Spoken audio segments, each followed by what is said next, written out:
போடும்போது ஒரு நிறைய ஒரு ரெஃபரன்ஸ் எடுத்துக்கோம். கமல்ஹாசன் வந்து அவங்க அம்மாவை எடுத்துக்கிட்டாங்க. ஸோ அந்த மாதிரி இந்த படத்துல கெட்ட போடும்போது நிறைய ரெஃபரன்ஸ் எடுத்துக்கிட்டாங்க. கரீனா சோப்ரா சொல்லுங்க. சந்தானம் சார் போட்டிருப்பார்ல, அதுதான். ஏன்னா சிவான சேதுபதினா எனக்கு ரெண்டு பேருமே பயங்கரமான இன்ஸ்பிரேஷன். ஏன்னா அஜித் சார், விஜய் சார் எல்லாருக்குமே நம்ம கிட்டக்க கூட பார்த்தது கிடையாது. என்னோட ஸ்கூல் காலேஜ் டைம்ல நான் சொல்றேன், வெறும் ஸ்க்ரீன்ல மட்டும் தான் நம்ம பார்க்குறோம். எனக்கு அப்படி இருக்கும்போது ஏதோ நம்மளால ஒருத்தன்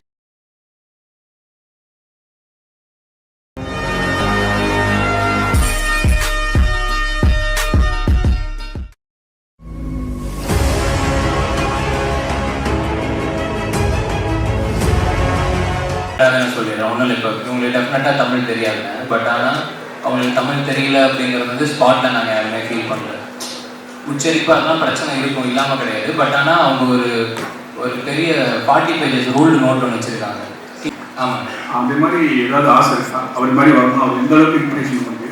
இல்லைண்ணா, எனக்கு டெஃபினட்டாக அங்கே சொன்னது அப்படியே சிவான சேதுபதினா எனக்கு ரெண்டு பேருமே பயங்கரமான இன்ஸ்பிரேஷன். ஏன்னா அஜித் சார், விஜய் சார் எல்லாருக்குமே நம்ம கிட்டக்க கூட பார்த்தது கிடையாது. என்னோட ஸ்கூல் காலேஜ் டைம்ல நான் சொல்றேன், வெறும் ஸ்க்ரீன்ல மட்டும் தான் நம்ம பார்க்குறோம். எனக்கு அப்படி இருக்கும்போது ஏதோ நம்மளால ஒருத்தன் ஜெயிக்கிறான், இங்கிருந்து ஒருத்தன் போய் அதை பண்றான் அப்படிங்கும்போது அப்போதான் என்ன மாதிரியான பசங்களுக்கெல்லாம் இன்னும் ஸ்ட்ராங்காக அந்த நம்பிக்கை இன்னும் பெருசாக இருக்கு. அப்போ ஓகே, ஏதோ ஒரு ட்ரை பண்ணிகிட்டே இருந்தால் சின்சியராக பண்ணிட முடியும் போலையே அப்படின்னு சொல்லிட்டு சிவானன்ட்ட அந்த மாதிரி இருக்குன்னா, இப்போ சேதுவன்ட்ட அவர் அவ்வளோ ஜூனியர் ஆர்டிஸ்டாக நடிச்சு, ஆக்சுவலாக ஜூனியர் ஆர்டிஸ்டோட லிஸ்ட் எடுத்தாலே அவ்வளோ இருக்கும் நம்மளுக்கு.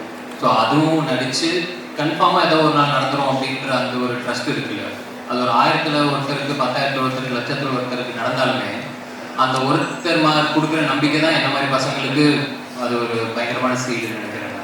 ஸோ அந்த இன்ஸ்பிரேஷன் நிச்சயமாக இருக்குது. மற்றபடி எனக்கு வர கதைகள் எந்த அளவுக்கு என்கேஜிங்காக இருக்குது, ப்ளஸ் எந்த அளவுக்கு டிஃப்ரெண்ட்டாக பண்ண முடியும் அப்படிங்கிறத தான் நான் பார்த்து பண்ணிட்டு இருக்கேன். Last 2 questions. கவின்ஜி, நீங்க போனா இனி நான் முடிவு பண்ணிரோம். இல்ல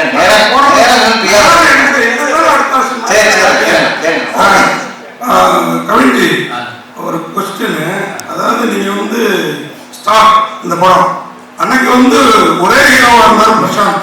ஸ்டார்னு படம் வந்தது, அவரு பேரு காதல் இளவரசன். இன்னைக்கு காதல் இளவரசன்னா எங்க கண்களுக்கு நீங்க தான் தெரியுறீங்க. அந்த காலத்துக்காக ஸ்டார்ங்கிற டைட்டில் தூக்கிட்டீங்களா? அதே மாதிரி ஆனாழகன்ற படத்துல ஒரு பெண் வேடம் போட்டிருப்பாரு, ரொம்ப ஃபேமஸ் படம், ஓகேங்களா? அன்னைக்கு வந்து இத்தனை ஹீரோ கிடையாது, அவர் மட்டும். அந்த மாதிரி ஒரு லோக்கல் ஒரு சென்டிமெண்ட் இதுதான் வச்சு தான் அந்த படத்தை ஒத்துக்கிட்டீங்களா? இல்லைண்ணா, இந்த படத்தோட இப்போ ஸ்டார் அப்படிங்கிறத பொறுத்த வரைக்கும் நாங்கள் எல்லாருமே இப்போ சொல்லிடுறோம் இல்லையா, ஸ்டார்னா வெறுமான அந்த ஸ்க்ரீனில் வர அது கிடையாது ஸ்டார். ஐ மீன் அதுவும் ஸ்டார் தான். அது இல்லாமல் என்னை பொறுத்த வரைக்கும் பீப்புள்ஸ் சாம்பியன் எல்லாருமே ஸ்டார் தான். மக்கள் யாரெல்லாம் நம்ம யாரை பெருசாக ரொம்ப ரசிக்கிறோமோ, அண்ணாந்து பார்க்குறோமோ, அவங்க எல்லாருமே ஸ்டார் தான். அது எல்லாத்தையுமே தாண்டி தான் நம்புகிற விஷயத்த நம்பி என்னைக்காவது ஒரு நாள் நடந்துரும் அப்படின்னு ஓடிட்டு இருக்கிறவனும் ஸ்டார் தான்.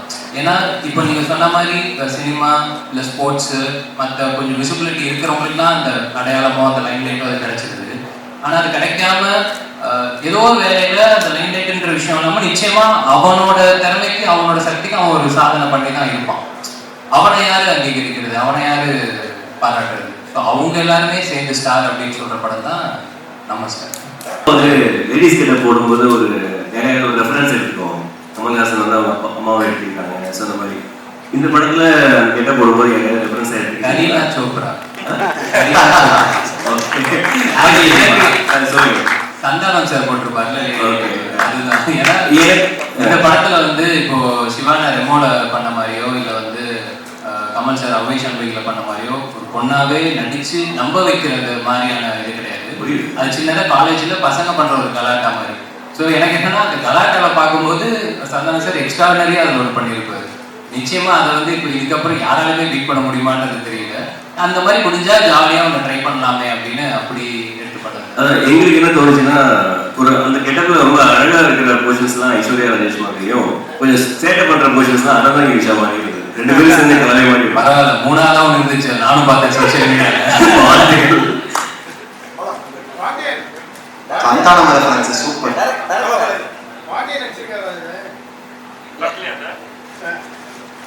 நடிச்சிருக்காங்க. டைரக்டர் பேர் வந்து ஸ்டார் வச்சிருக்கீங்க, பின்னாடி இருக்கவங்களும் பெரிய ஸ்டார்ஸ் தான். ஸோ ஒருவேளை இந்த படம் வெற்றி அடைஞ்சிருச்சுன்னா அடுத்த லெவலுக்கு ஸ்டாருக்கு போவார். எந்த ஸ்டார் லெவலுக்கு கவின் போவார் நீங்க நினைக்கிறீங்க? சார் நான் ஆல்ரெடி இன்டர்வியூ சொல்லியிருக்கேன் சார். சார் ஆஸ் அன் ஆக்டரா சார் எனக்கு ஆஸ் அன் ஆக்டரா ஒரு டாப் 5 இருப்பாருன்னு நான் பிலீவ் பண்ணுவேன். ஒரு ஆஸ் அன் ஆக்டரா பெர்ஃபார்மரா ஒரு டாப் 5 இருப்பாருன்னு பிலீவ் பண்ணுவேன். கவின் சார், ஒரு 2-3 நாள் அந்த லேடிஸ் கெட்டப் வந்துருக்கீங்க, உங்களுக்கு எப்படி ஃபீல் ஆகுது? பெண்களுக்கு வந்து என்னென்ன கஷ்டம்? பயங்கர கஷ்டங்க. நான் அன்னைக்கு ஸ்டேஜுக்கு வந்ததுமே இவங்களோட விரிவாசம் அக்கா வருவாங்க, அவங்க எல்லாத்தையுமே வந்து நீங்க எல்லாம் தெய்வம் அப்படிங்கிற அளவுக்கு நான் சொல்லிட்டேன். ஏன்னா நிஜமாவே ரொம்ப சங்கடமா இருந்துச்சு. இப்போ இதுவே எனக்கு தெரிஞ்சு இந்த டிசைனே உங்களுக்கு உள்ள குத்துன்னு நினைக்கிறேன். ஆனா காமிச்சிக்காம சிரிச்சுக்கிட்டே இருக்காரு பார்த்தீங்கன்னா அதுவே ஒரு தனி தரவை. எனக்கெல்லாம் அன்னைக்கு வந்து முடிச்சுட்டு போறேன் ஃபுல்லா அந்த அப்படியே ஸ்டேஜா ஒரு மாதிரி இருக்குல்ல, அந்த சிம்மிக்கிய ஜமிக்கியதோன்னு சொல்லுவாங்கல்ல, அந்த பேட்டர்ன் போல அது அதை அப்படி கொடுத்துருந்தாங்க பயங்கரமா நம்ம காஸ்டியூம் டிசைனர். சரி, அதெல்லாம் ரொம்ப ரொம்ப கஷ்டம். ஏன்னா இப்போ நம்ம இப்போ ஒரு ஈவெண்ட் அப்படின்னா நம்ம சும்மா ஏதோ ஓகே கிடைக்கிறத போட்டு டக்குன்னு வந்துடுறோம்ல, அவங்களுக்கு அந்த மாதிரிலாம் இல்லை, மெனக்கெடுக்கிறதே பயங்கரமா இருக்கு. ஸோ அதெல்லாம் இன்னும் யாராவது கலாய்ச்சா நானே கேட்பேன், எவ்வளோ கஷ்டம் தெரியுமா? மைக்கே தேவை போல. 35,000 ரூபா சம்பளமா 3.5 லட்ச ரூபா சம்பளமா? ஏன்னா பையன் டைரக்டர் இல்லையா? 35,000 ஆச்சு. இப்பதான் நீங்க நம்ம இடம்ன்றத நான் வந்து ஒரு ஓவரால் பட்ஜெட் கொடுத்துட்டு போயிருக்கேன். அதுக்கப்புறம் அந்த பட்ஜெட்குள்ளேயே எழுதி முடிச்சு கொடுத்துருக்காங்க. சார் நீங்கள் கவின் சார், நீங்கள் வந்து அதிகமாக வந்து கோடிக்கணக்கு சம்பளம் கேட்கறதாகவும் சிறு தயாரிப்பாளர்களோட வந்து உங்கள்கிட்ட வந்து அப்ரோச் பண்ணுறதா ரொம்ப சிரமம் இருக்கிறதாகவும் அதுக்கு பதில் சொல்லணுமா? அதுவும் நான் அந்த ரூம்லேயே சொல்லியிருந்தேன், திரும்பவும் நீங்கள் கேட்குறீங்க. இப்போ வந்து நம்ம நடிச்சிருக்கோம் ஒரு படம், இந்த படம் டெஃபினட்டாக டிபேட்டபிள் அப்படின்னு நான் நினைக்கிறேன். அட் தி சேம் டைம் இங்கே சம்பளம் டிபேட்டபிளா அப்படிங்கிறது எனக்கு தெரியல. டிபேட்டபிள் யாருக்கு அப்படின்னா எனக்கும் ப்ரொடியூசரும்.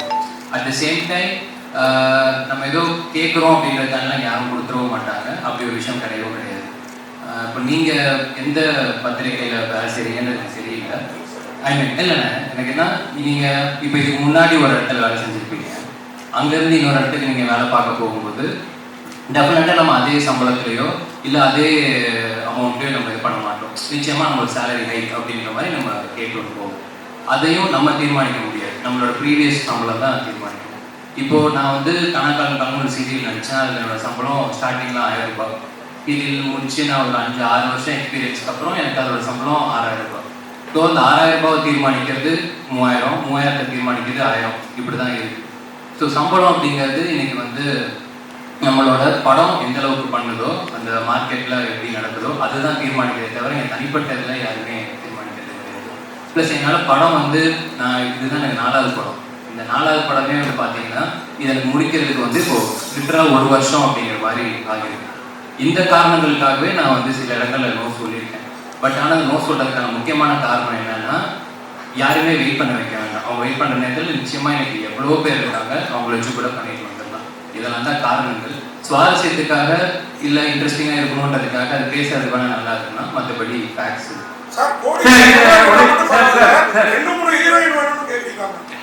அடுத்த 2 படத்தில் ஹீரோயினே கிடையாது. நாளைக்கு ஒரு அனௌன்ஸ்மெண்ட் வரும், அந்த படத்தில் ஹீரோயின் கிடையாது. அதுக்கடுத்து ஒரு படம் பண்ணுறேன், அது ஹீரோயின் கிடையாது. இந்த படத்துல நான் கதை மட்டும் தான் கேட்டேன், ஹீரோயின் தான் இவர் தான் கூட்டு வந்தாரு.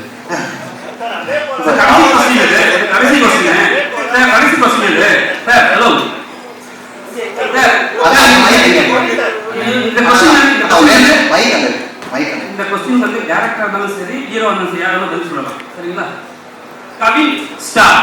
ஏன்னா எப்பவுமே வந்து ஒரு படத்தோட ஹீரோ வந்து ஒரு பேர் சொல்லி ஒரு ரஜினியின் டெய்லர் அப்படிதான் வரும். இது என்ன கவின் ஸ்டார்? யாருக்கு மென்ஷன் பண்ணுறீங்க, யாருக்கு குறிப்பிட்டு சொல்ல வரீங்க? அதுக்கப்புறம் வந்து 2 ஹீரோயின், ஒரு ஹீரோயினை சமாளிக்கிறது பெரிய விஷயம்.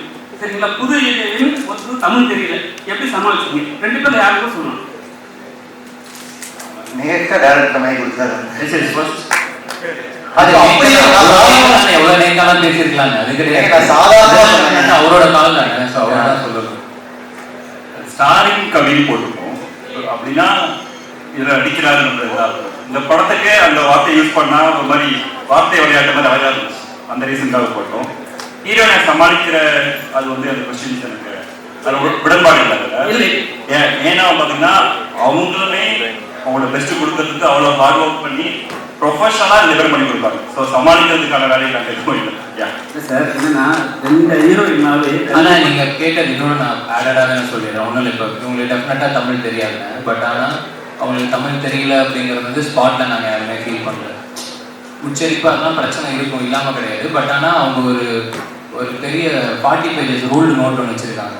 சீன் பேப்பர் என்னெல்லாம் போகுதோ அதை வந்து அவங்களுக்கு டிரான்ஸ்லேட்டர் ஒருத்தருக்கு வந்து அவங்க அது தமிழில் இப்போ நம்ம தங்கிலீஷ்னு சொல்லுவோம் இல்லையா, அது அவங்களோட புரிதலுக்கு ஏற்ற மாதிரி அவங்க அதை மாற்றி இங்கிலீஷில் எழுதி அந்த தமிழுக்கு மாற்றி அதெல்லாம் பண்ணிட்டு தான் அவங்க வருவாங்க செட்டுக்கு. ஸோ இந்த மாதிரி எல்லாருமே அவங்களோட வேலை செய்கிற இடம் தானே இது. ஸோ அந்த டெடிக்கேஷனோட சின்சியராக தான் எல்லாருமே வேலை பார்த்துருக்காங்க. சூப்பர், ரொம்ப ரொம்ப நன்றி, தேங்க்யூ ஸோ மச். ஸோ அப்புறம் கதை சொல்ல வந்தார். நான் யூஸ்வலாக கதை சொல்கிறவங்க ஏதாவது சின்ன ஒரு ஒன்லைன் ஆர்டரோ இல்லை லேப்டாப்பில் ரெஃபரன்ஸோ இல்லை ஸ்கிரிப்ட் புக் ஏதாவது ஒன்று இருக்கும், அந்த மாதிரி எதுவுமே இல்லாமல் வந்தார். சரி மேபி மைண்டில் எல்லாமே இருக்கும் அப்படின்னு நினச்சேன். ஒரு 3 மணி நேரம் கதை சொன்னாப்புல. கதை கேட்டதுக்கப்புறம் தான் எனக்கு தெரிஞ்சது, சரி ஓகே அவர் இங்கேருந்து எல்லாமே சொல்கிறாரு அப்படின்னு சொல்லி. இந்த கதையில் வந்து தானாகவே அவ்வளோ சோல்ஃபுல்லான ஒரு எல்லாமே விஷயம் தானாகவே அமைஞ்சு அந்த மாதிரி இருந்தது. அவ்வளோதான், பெருசாக இனிமேல் யோசிக்கலாம். மற்ற இன்டர்வியூஸ்லாம் சொல்லியிருந்தேன்.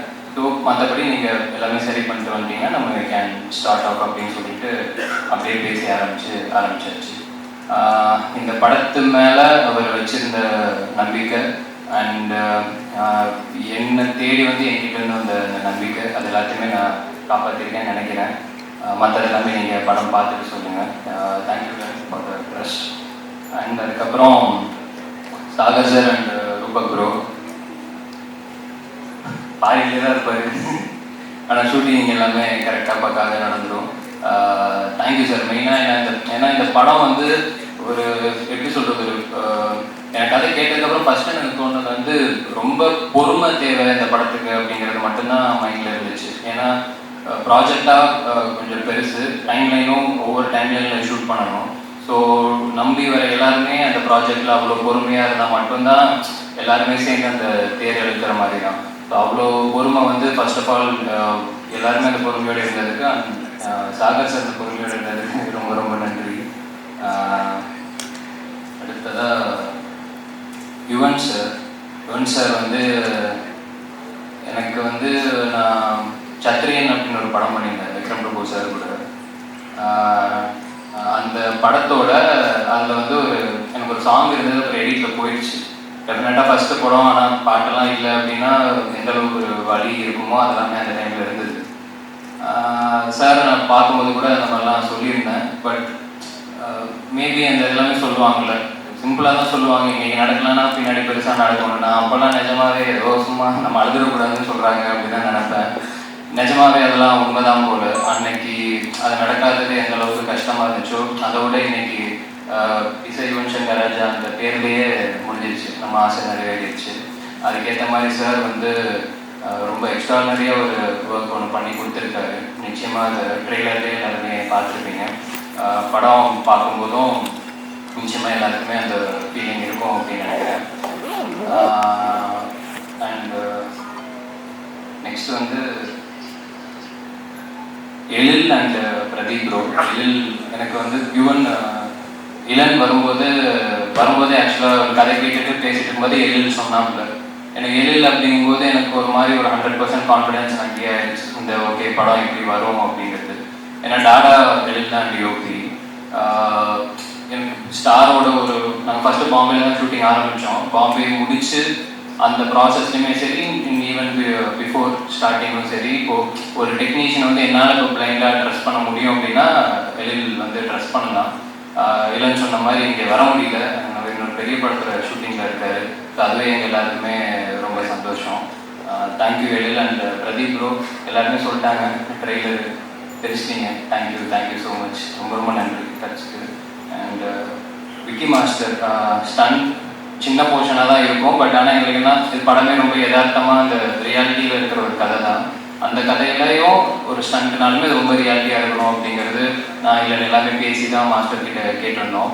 அதை வந்து ரொம்ப சூப்பராக ஒரே நாளில் வேற அவர் எங்களுக்காக எக்ஸிக்யூட் பண்ணி கொடுத்தாரு. ஸோ விக்கி மாஸ்டருக்கு ரொம்ப ரொம்ப நன்றி. And Vinod bro, thank you bro.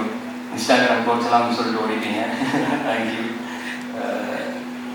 இந்த சதீஷனை, சாண்டினை and Leela master, dance masters எல்லாருக்குமே எனக்கு எப்பயுமே ரொம்ப எனக்கு பயம் அப்படின்னா டான்ஸ் மாஸ்டர்ஸ் தான். ஏன்னா எனக்கு என் நடிப்பு மேலே இருக்கிற கான்ஃபிடன்ஸ் வந்து டான்ஸில் எனக்கு அவ்வளோ சீக்கிரம் வராது. ஏன்னா கொஞ்சம் ரிஹர்சல்ஸ் நிறைய தேவை.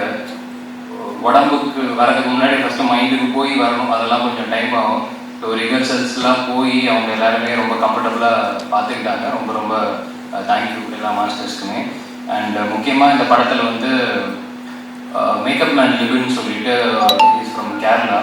ரொம்ப எக்ஸ்ட்ராடினரியான ஒரு ஒர்க் ஒன்று பண்ணி கொடுத்துருக்காரு. இப்போதைக்கு தேங்க்ஸ் மட்டும் அவருக்கு நான் சொல்லிக்கிறேன். ஏன்னா மேபி படம் பார்த்ததுக்கப்புறம் இன்னும் ரொம்ப இம்பேக்ட்ஃபுல்லாக எல்லாருக்குமே இருக்கும் அப்படின்னு நினைக்கிறேன். Thank you Livin bro. And Lal sir and Geetha ma'am 2 பேராலுமே வர முடியல. எனக்கு இல்லை 2 பேரோட சீன்ஸ் மட்டுமே அவங்க சீனியர் ஆர்டிஸ்ட் அது எல்லாத்தையுமே தாண்டி அந்த சீன்ஸ் எப்பயுமே ரொம்ப சோல்ஃபுல்லாக இருக்கும். பேப்பரில் இருக்கிறதே கரெக்டாக எழுதி அந்த மாதிரி இருக்கும். அவங்க கிட்ட இருந்து அது வரும்போது இன்னும் ரொம்ப யதார்த்தமாக இருக்கும். அந்த சீன்ஸ் வந்து எப்படி சொல்கிறது, நிஜமாவே நம்ம வீட்டில் நடக்கிற அந்த மாதிரி தான் இருக்கும். எடுத்ததும் அப்படி தான் எடுத்தோம், பார்க்கும்போது அந்த மாதிரி தான் இருந்தது. அது எல்லாமே உங்களுக்கும் அதே மாதிரி பிரதிபலிக்கும்னு நினைக்கிறேன். அந்த நம்பிக்கை இருக்குது, பார்த்துட்டு சொல்லுங்கள். Thank you Lal sir and Geetha ma'am. அடுத்ததாக ஆதித்தி, பிரீத்தி எல்லாருக்குமே ரொம்ப ரொம்ப நன்றி. மற்ற எல்லா காஸ்ட்டுமே ரொம்ப ரொம்ப நன்றி. ஏன்னா வெறுமனே நம்ம நடித்து அது வந்து என்றைக்குமே ரொம்ப ரொம்ப கஷ்டம். ஆப்போசிட்டில் இருக்கிறவங்களுமே அதை மாற்றி மாற்றி காம்ப்ளிமெண்ட் பண்ணிக்கிட்டால் தான் அது கரெக்டாக ஒர்க் ஆகும். ஸோ எல்லாருமே அவங்களோட பெஸ்ட்டை கொடுத்துருக்காங்க. எனக்கு என்ன ஒரே ஒரு படம் நல்லா போகும் நிச்சயமாக அந்த நம்பிக்கை இருக்குது. அதை தாண்டி இன்னொரு நம்பிக்கை என்னென்னா, இந்த படத்தில் வேலை பார்த்த எல்லாருமே இங்கே அடுத்த இடத்துக்கு போவாங்கன்னு ஒரு நம்பிக்கை இருக்குது. அது எல்லாருக்குமே நடக்கணுன்றது என்னோட ஆசையும் கூட. அண்ட் ஏடிஸ் எல்லாருக்குமே ரொம்ப ரொம்ப தேங்க்ஸ். இங்கே இருக்காங்க, தேங்க்யூ. அடுத்த உங்களுக்குமே இந்த மாதிரி யாரும் மெசேஜ் அனுப்பிட்டு சரி ஓகே. அடுத்த எல்லா ஏடிஸ்க்கும் இந்த மாதிரி ஒரு ஸ்டேஜ் கிடைக்கணும் அப்படிங்கிறது அதுவும் நான் என்னோட ஆசையை தெரிவிச்சுக்கிறேன். எல்லாருக்குமே ரொம்ப ரொம்ப தேங்க்ஸ். சோனி டீமில் கௌஷிக்கு ரொம்ப ரொம்ப தேங்க்ஸ். அப்புறம் என்னோடய ஃப்ரெண்ட் குபி அண்ட் யுவராஜ் செப்ரோ எல்லாருக்குமே ரொம்ப ரொம்ப நன்றி. கடைசி நன்றி மக்களுக்கு, ஆடியன்ஸுக்கு சொல்லணும்னு நினைக்கிறேன். ஏன்னா நான் ஒரு நல்ல கண்டென்ட் கதை நல்லபடியாக இருந்துச்சுன்னா அவங்க என்றைக்குமே அந்த கதையை கைவிட்டதே கிடையாது. அதை என்றைக்குமே ஆதரிச்சிருக்காங்க. பல படங்கள் அதுக்கு உதாரணமாக இருந்திருக்கு, டாடா உட்பட. ஸோ அதுக்கு அடுத்தது ரொம்ப நம்பிக்கையோட இன்னொரு நல்ல கண்டென்ட் எல்லாருமே சேர்ந்து அதை நம்பி பண்ணி எடுத்துகிட்டு வந்திருக்கோம். நிச்சயமாக இந்த படத்தையுமே நீங்கள் ஆதரித்து உங்களோட சப்போர்ட்டை தருவீங்க அப்படின்னு நான் நம்புகிறேன். அதை தாண்டி ஒரே ஒரு சின்ன விஷயம் மட்டும் ஷேர் பண்ணிக்கணும்னு நினைக்கிறேன். இல்லை அப்படியே பார்க்குறப்ப இந்த படம் ஃபஸ்ட்டு சினிமாவில் வந்து ஒரு எப்படி சொல்கிறது, இந்த சினிமா வச்சு சினிமா எடுத்தால் அந்த படம் ஓடாது அப்படின்ற மாதிரி ஒரு விஷயம் ஒன்று இருக்குது அப்படின்னு சொல்லுவாங்க. எனக்கு அது எந்த அளவுக்கு உண்மை அப்படிங்கிறது எனக்கு தெரியல. படம் கரெக்டாக இருந்தால் அது ஓடும் தானே. அந்த மாதிரி படங்களும் ஓடி இருக்குது, சக்ஸஸும் ஆகிருக்கு. பட் சம்மாரி இந்த மித்து அதெல்லாம் எப்படி கிரியேட் ஆகுது அப்படின்னு தெரியல. மேபி அந்த ரேஷியோ வச்சு சொல்கிறாங்களா அப்படிங்கிறதும் தெரியல. இந்த படத்துக்கு அது வந்து நடந்துச்சு. சாகர் சார் கிட்ட வர்றதுக்கு முன்னாடி எனக்கு சாகர் சார் கிட்ட போகும்போது அது வரைக்கும் நான் ரொம்ப கான்ஃபிடென்ட்டாக தான் இருந்தேன். பட் சாகர் கிட்ட போகும்போது எனக்கு ஒரு சின்னதாக டவுட் இருந்தது. மேபி இவரும் அந்த மாதிரி நினைப்பாரோ, அப்படி சொல்லுவாங்களோ அப்படின்ட்டு எனக்கு சின்ன தயக்கம் மட்டும் இருந்துச்சு. இன்னைக்கு வரைக்கும் நான் யார்கிட்டமே ஷேர் பண்ணல. பட் சாகர் சார் வந்து அந்த ஒரு நாளில் சொன்னது வந்து எனக்கே ஒரு மாதிரி பயங்கர சர்ப்ரைஸாக இருந்தது. ஏன்னா ஓகே ஃபைன், ஆர்ட்டாக பார்க்குற, அதை ரொம்ப நேசிக்கிற, அதை நம்புகிற இந்த பசங்க மேலே ஒரு ட்ரஸ்ட் வைக்கிறாரு அப்படிங்கிறது எனக்கு ரொம்ப ரொம்ப சர்ப்ரைசிங்காக இருந்துச்சு, சந்தோஷமாகவும் இருந்துச்சு. அதுதான் இந்த படத்தை இன்னைக்கு இவ்வளோ தூரம் எடுத்துகிட்டு வந்திருக்கு அப்படின்னு நினைக்கிறேன். ஏன்னா இதை உங்ககிட்ட கன்ஃபார்மாக ஏதாவது சொல்லியிருப்பாங்க சார், மேபி நீங்கள் சொல்லாமல் இருந்திருக்கலாம், டெஃபினட்டாக நடந்திருக்கும். அதை தாண்டி ஒரு விஷயத்தை நம்புறது இருக்குல்ல, அந்த நம்பிக்கை தான் இந்த படம். At the same time audience மேலே எனக்கு ஒரு மிகப்பெரிய ஒரு நம்பிக்கை இருக்குது. ஏன்னா டெஃபினட்டாக ப்ரொடியூசரோட காசையும் ஆடியன்ஸோட காசுக்கும் எனக்குமே நியாயமாக உழைக்கணுன்றது மட்டும்தான் என் குரு என் அண்ணன் எனக்கு சொல்லிக் கொடுத்தது. ஸோ ஸோ அதுக்காக எல்லாருமே நம்பிக்கையோடு அந்த வேலை பார்த்துருக்கோம். ஸோ அந்த நம்பிக்கைக்காக இந்த படம் நிச்சயமாக நல்லபடியாக ஓடி அந்த சினிமா பற்றி சினிமா எடுத்தால் அந்த சினிமா ஓடும் அப்படிங்கிற லிஸ்ட்டில் இந்த படம் சேரும் அப்படின்றத நான் ஆத்மார்த்தமாக நம்புகிறேன். அதுக்கு உங்களோட சப்போர்ட்டோட நிச்சயமாக நடக்கும் அப்படிங்கிறது நம்புகிறேன். அண்ட் ப்ரெஸ் டாடா டைமில் நான் எல்லாருமே பயங்கர சப்போர்ட்டிவாக இருந்தீங்க. அண்ட் ஆஃப் தி கண்டென்ட் நல்லா இருந்தால் தான் உங்களாலேயும் அதை எடுத்து கொண்டு போய் சேர்க்க முடியும். எங்களுக்கும் மக்களுக்கும் இருக்கிற அந்த ஒரு ஒரு கரெக்டான பிரிட்ஜாக என்றைக்குமே நீங்கள் இருந்திருக்கீங்க. இந்த பிரிட்ஜை இன்னும் ஸ்ட்ராங்காக அதே மாதிரி மக்கள்கிட்ட எடுத்து கொண்டு போய் சேர்ப்பீங்க அப்படிங்கிற ஒரு நம்பிக்கையும் இருக்குது. ஸோ மே 10ஆம் தேதி படம் வருது. அதுக்கு முன்னாடி ப்ரெஷ் ஷோ இருக்கும். ஸோ டெஃபினட்டாக அன்னைக்கு எல்லாருக்கும் சந்திக்கும். வந்ததுக்கு ரொம்ப ரொம்ப ரொம்ப ரொம்ப நன்றி. இந்த படத்தில் வேலை பார்த்த எல்லாருக்குமே ரொம்ப ரொம்ப நன்றி. Thank you thank you.